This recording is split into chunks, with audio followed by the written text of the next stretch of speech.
suggest you're all the same. Complain, complain.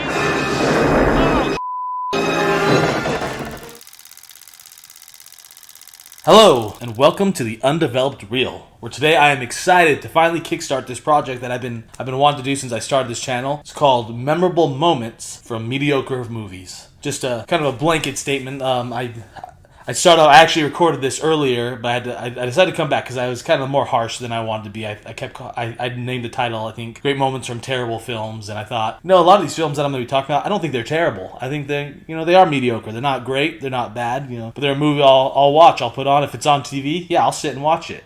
And having said that this is one of the number one movies that if it's on TV and I'm flipping the channels, I see it's on, I'll just let it play, and it's Jaws: The Revenge. I'm excited to talk about it because it's regarded as one of the worst films of all time. Really, a lot of people hate this movie, and to be fair, it's because it comes from a very high pedigree. When you start off with Jaws, there's nowhere to go but downhill, and that's what happened with each sequel to the original film. Jaws 2 was okay.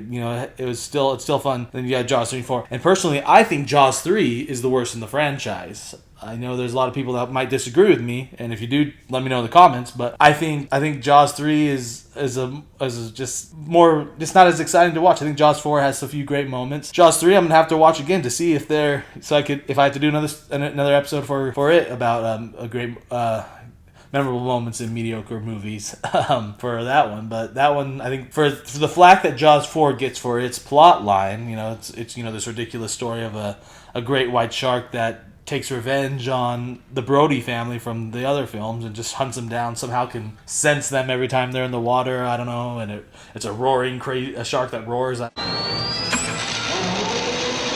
would argue that's no more silly than what basically is a megalodon-sized shark getting inside of SeaWorld and terrorizing it, and somehow nobody noticing this giant shark swimming around for a few days. But we'll get to it at some point. We're going to get to that Dennis Quaid Jaws 3 at 3D, which what originally was. But for today, we're talking about Jaws 4, and we're going to find the memorable moments in this mediocre movie. Now, when you think memorable moment from Jaws 4, or Jaws: The Revenge, that's the proper title, it's called, But when you think of memorable moments, I guarantee you're all flashing to the banana boat. And that's fair. That's probably that really is one of the standout scenes. This is a film, compared to the other Jaws films, this one has very few attacks to be excited about. There's not a lot I think there's only 2 actual deaths. 3 if you count the alternate ending. There's one, Mario Peebles has, Mario Van Peebles, I should say, has a scene where he's attacked by a shark near the end, and in some versions he's dead, in some versions he's alive at the end. I can't remember if it's the TV version he's dead, and the actual film cut he's alive. I've seen both versions since I was a kid, and it always throws me off. It's kind of like one of those Mandela effects, but I know there are both versions out there. But yeah, there's not a lot of text. So the banana boat is a great attack in this film. It stands out. It's scary. It looks a little fake. Obviously, the shark did not get better with each film. They maybe got a little. You think they would have improved the technology by the 15 or 14 years or so between the first film and the last film. But there's really nothing about it that looks that real. But the way it does come out of the water, it's really cool. It gets that woman, and she kind of almost steps into his mouth, but makes sure she goes in. But it's a great attack. It's a memorable scene. Probably haven't ridden the banana boat since. I'll be honest, I've never been on a banana boat. I don't know if that's because of this film or just because I am in a desert and not surrounded by many banana boat opportunities in my life. The memorable moment I really want to talk about from Jaws: The Revenge, and I think it's probably one of the best moment in the film, probably one of the best attacks in the whole franchise outside of the first film, is the opening scene. In that opening scene, we have Sean Brody. It starts off with Sean Brody. It's on Amity, back on Amity Island. The last film took us away from Amity, but Jaws: The Revenge brings it back for the opening act, and it's Christmas time. And Sean is starts off he's out shopping with his mother, Ellen Brody, and his fiance. And it's happy. There's Christmas music playing. There's carolers, and so you really think about it. it's a Christmas film. You could watch it around the holidays. I'd say argue it's no less a Christmas film than Die Hard, and people seem to think Die Hard is a Christmas film. So let's start that argument to watch Jaws: The Revenge at Christmas time. But Sean is taking over his father's duties. I think he's the deputy in Amity. I don't think he's the chief, but he is the deputy, and he's calling it quits for the night. He's ready to head home for the holiday, and he gets told there's this log as he's walking out the door, this log that's attached to the buoy out in the harbor or whatever, and he's kind of has to be the one. He has to go do it now, even though it's nighttime and it's whatever. For some reason, this had to be done right now, and so he goes out and does it. He goes out on the boat, and you could hear the carolers singing from the shore, and he pulls up and he reaches in to free the log that apparently was a trap by this genius. Deep blue sea level thinking shark, one of these genius sharks that maybe it's the hairbringer to the deep blue sea sharks that were super smart. But he stages this trap, and as he reaches in to do the log, the shark lunges out of the water. We get this kind of quick cuts of the shark, and then cut back to Sean. He's in the boat and I'm laying there, and he's Mitchell Anderson, who plays Sean in the film, really does a great job as in this scene. He looks down, he's got this yellow raincoat on, and he looks and he realizes his arm has been bitten off, and it's just bleeding, and the shock, he sells this look, the shock in his face, and he's just in pain, he's scared, he doesn't know what to do, he's just frozen, and he's freaking out, he's calling for help, and you hear the singing from the shore, and it becomes more haunting than anything. It's supposed to be this happy Christmas carol, and it's just haunting because it just feels this solitude that he is out on the water, and no one can hear him scream, and the shark attacks again and again. He gets pulled out of the water, and he slowly is just dragged down and can't get out of the clutches of the shark. And it is, I would say, probably the first film has the opening scene with Chrissy, and that's uncredited. That's memorable. Everyone will always remember that. I would say this is the second best night attack, second best film opener, and if the rest of the movie could have held on to this momentum from this opening scene, it would have probably been regarded as one of the better sequels. If they could have just kept that feeling for the rest of the movie. But there isn't a lot of just great moments of suspense. After this scene, it's sad, and one of the reasons it's so sad too when you think about it is this is Sean Brody. We saw this kid. He was this kid in the first film. He does the cute little moment where he's copying his father in the first film, and then we see him in the next film, and he as a little older. And the Brody kids. Just one thing, they got the Griswold treatment for one thing. They're recast in every movie. So they're like Griswold's in Vacation. Every movie you got a different Mike and Sean pairing. But also they age rapidly between the films. I don't even know what year. I don't know if Jaws: The Revenge is supposed to be set in the year it came out, which was 1987, the year I was born. I don't know if it was supposed to be set then or not, because if it was, the first Jaws I think is 1975 is when it takes place, and Sean's I think 3 or 4 in that film, and so really he'd be 17, 18 by this film, but he looks like he's in his at least mid-20s. Same thing in the last film too, but I don't know. Again, I don't know if the third film, I don't know if that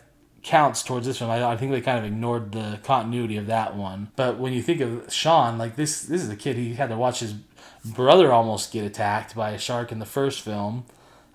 Feel that panic. Then in the second movie, he's out on the sailboats and he's attacked again. Has to go through that, and then the third movie, not sure if it counts, has another attack, and so maybe that's what has aged the Brodies so much in this short period of time to adulthood. They're really younger than they are, but they just you get attacked by one great shark, that's gonna age you significantly. 3, 4 in your lifetime. That's just. I'm surprised they didn't look like they were 50.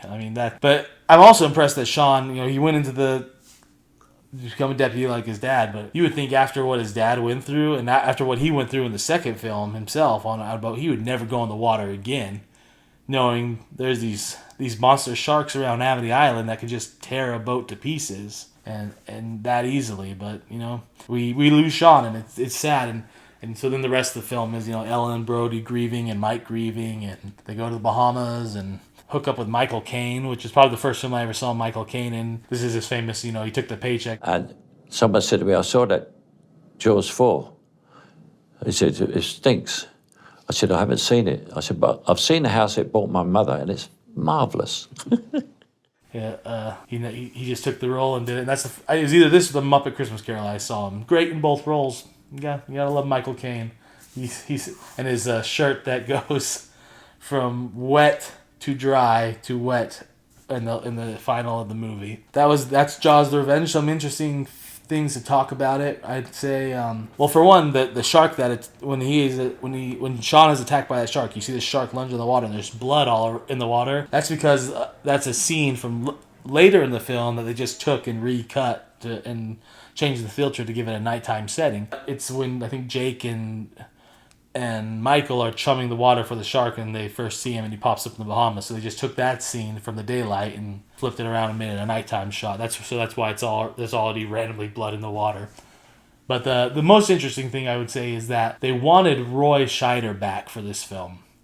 They wanted him for the opening. Instead of Sean dying, they wanted to bring back Roy Scheider. They wanted Chief Brody, and they wanted him to be the one that gets attacked, in the beginning of moments of the film. And there's conflicting reports because there's, I read one thing where it said Roy Scheider said the only way he would do another Jaws film is if he was killed in the very beginning. But then there's another version where he said, there's no way in hell you're going to get me to do another Jaws. Or basically he said this. And you better do something about this one, because I don't intend to go through that hell again. But anyways, yeah. So if they would have got him back, it was going to be, Chief Brody dies, and then the two brothers were going to team up to go hunt down the shark that killed their father, which would have been, I think, a way better story. I think just Sean and Michael teaming up instead of Ellen Brody would have been a significantly better film. But this was the film that effectively killed the Jaws franchise. There's really been nothing done with Jaws since, outside a video game in the early 2000s that I remember playing that was kind of fun, where you play as the shark and you attack people. I don't know, it's kind of funny. But I'd hope they bring it back sometime. I don't know if they could do some kind of reboot and bring back the franchise somehow and bring, the first film was such a memorable film, so you can't really remake it. But if somehow you could add to the franchise but actually make a great film, I would accept it. I would love to see another Jaws franchise. It has some spiritual successors in other films. I think The Shallows is the closest we've gotten to a Jaws film since the original Jaws with Blake Lively. That's a great shark film if you're looking for one. But yeah, this is a start of something new. These memorable moments from mediocre movies. So if you can think of any movies that you'd like me to talk about, to look through and see if I could find what's a memorable moment that jumps out that's from a movie that maybe not be so great in your opinion, just please let me know in the comments. Let me know if you think what Jaws 4 or Jaws 3 is better. Let me know. Let me know what you want to hear from this. I want to keep doing more of these. I think this is a fun thing for me to. I love to look through films and find out what's great about them. And I try to go into the positive attitude. But please don't make me do Baby Geniuses. I may have to draw the line there, because Baby Geniuses is. I will say that one is a terrible film. My brother loved it as a kid. My younger brothers loved it, and we had to watch it over and over and over. It's just the worst. I can't do it. Please don't make me. I've never seen the second one, so again, that one's off limits as well. If I get enough likes, subscribes, and maybe one day I'll be willing to give Baby Geniuses a shot. But I haven't watched it in I don't know how many years, and I don't plan to. But that's it. Thanks for watching, and hope you come back real soon. Thanks.